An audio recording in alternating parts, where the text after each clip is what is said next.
wrestling fans, thanks for clicking today's Dreaded D Rose report. Let's see what kind of silliness went on today now. And according to a new report from F4W Online, WWE officials have decided on a finish for Ryback versus Punk in WWE's title match at Sunday's Hell in a Cell pay-per-view. But sources add, though, it could change. So if you want to hear the supposedly spoiler, the way it is kind of right now, at one point, CM Punk, he was scheduled to win the match. The feeling is that of Ryback being undefeated and Punk's run as WWE Champion, Punk's streak is more important in the sense that they're building towards a WrestleMania, getting into the WrestleMania season with Punk, The Rock, and John Cena. Well, Punk going into Royal Rumble as WWE Champion for 1 year will be better than him going to a pay-per-view after trading in the title on Ryback just months earlier. So we're kind of looking at that, the more important streak. I still say leave it somehow where nobody loses. Just DQ, I don't know, just leave both of them lay in the ring and till the next day. Then we'll see who gets up on Raw. At one point, though, Punk was scheduled to win the match, but the feeling, like I said, about the Ryback deal is, I don't know. I don't know which is the better streak. Of course, a year versus, I don't know how many matches Ryback's had, but anyway, breaking Ryback's streak isn't the best thing for him, though, but his run was never built on being undefeated anyway. They tried to do that with Brodus for a while. There's a feeling that Ryback, if he loses at Hell in a Cell, as long as they go right back to pushing him to being a super strong beast, he'll have his run through everybody, and then he'd be rehabbed. So it should be noted that sources, saying that the finish to the match can be changed, before deciding on one specific ending. Meaning that both Ryback and Punk at one point have been penciled in to win the match within like 4 days of each other. Word is, regardless of what happens in Hell in a Cell, Punk will be the champion going into the match with The Rock at Royal Rumble. Got it? Get it. WWE Champion Punk, of course, celebrates his birthday Friday as he turns 34 years old. He was born Philip Jack Brooks, October 26, 1978, Chicago. And also, three-time AWA Heavyweight Champion Austin Idol, 63 years old, current WWE Champion Punk, of course, 34. Former WCW, ECW Tag Team Champion Kevin Sullivan, didn't know he was 63, though. And member WWF wrestler Hogan, 43. Nicole Bass, do we miss her or not? 48 years old. In fact, I got some movies in the back with her in it. Never watched it. I promise I won't.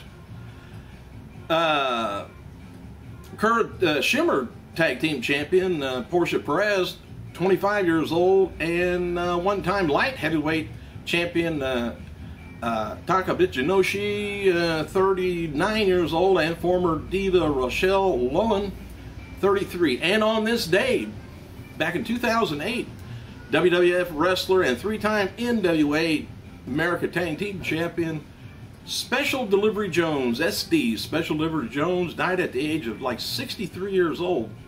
He returned to do, he was a glorified jobber throughout the 70s, 80s, and things.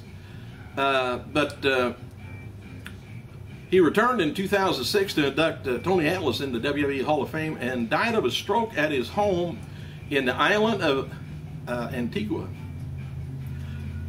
WWE NXT Diva will be featured in Halloween costumes at next week's NXT live event in Florida. Wouldn't mind looking into that.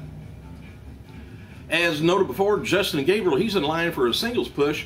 This will mean that WWE has next plans for the Gabriel-Tyson tag team, all together. But on a related note, there is some talk of putting Kid with Evan Bourne, another, for another tag team run together, and whenever his return is going to be, for sure. I think he's doing a little bit of wrestling, maybe down south. Noted before, though, WWE DVD crew is filming interviews with Bret Hart in his home for a rare unseen matches features that's going to be coming up on WWE Collectibles and Bret Hart's personal collection. when WWE purchased Stampede Library from the HART'S, there was some stuff, I guess, that Bret kept for himself.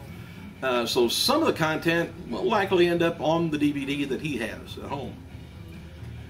Matches for today's Superstar on their website is going to be Mahal taking on Kidd, and Usos and Darren Young and Titus taking on each other. And matches for SmackDown, by the way, is going to be Kane taking on Rhodes, Tatsu taking on Miz, Barrett taking on Orton, Eve Torres, and Oksana taking on Layla and Caitlyn, Bryant taking on Sandow, and there's also supposed to be a showdown between Hell in the Cell opponents Sheamus and Big Show. I don't know, I thought they already had a little showdown, but anyway. Then one of the things you're going to be discussing too is Booker T's administration job in jeopardy.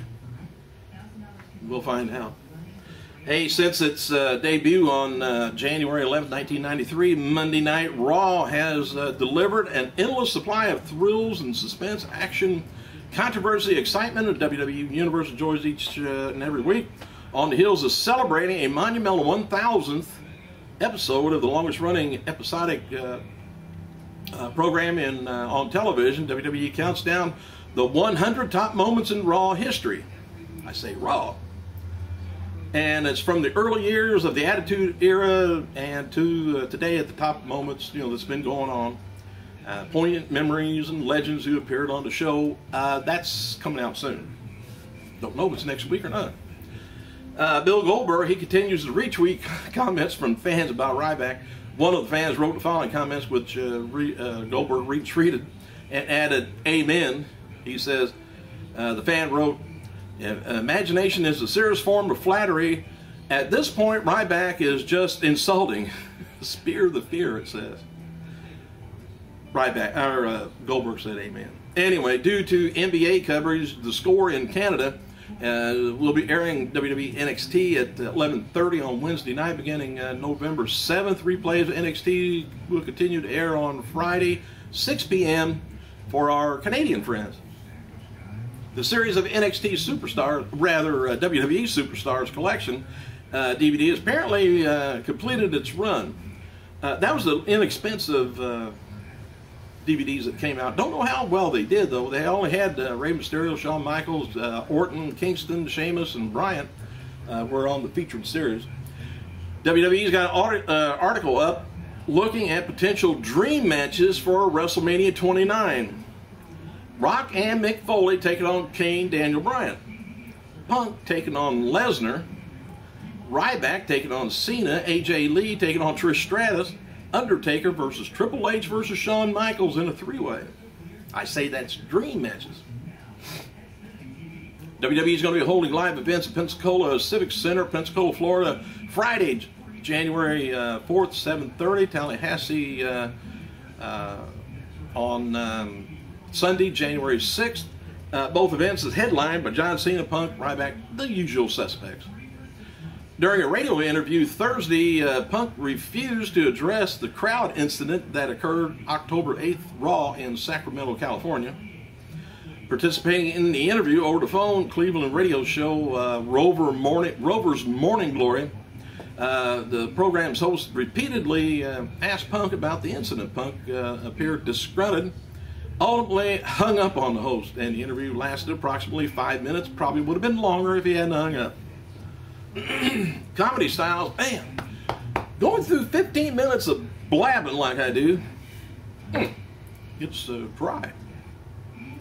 Hey, the comedy stylings of William Regal, which I didn't know there was one, An Audience with a Wrestling Villain, will take place November 7th at the Glee Club, Birmingham, England. Tickets go on sale Friday, 10:30. Anyway, I don't know. That's the only one I've seen he's going to be doing.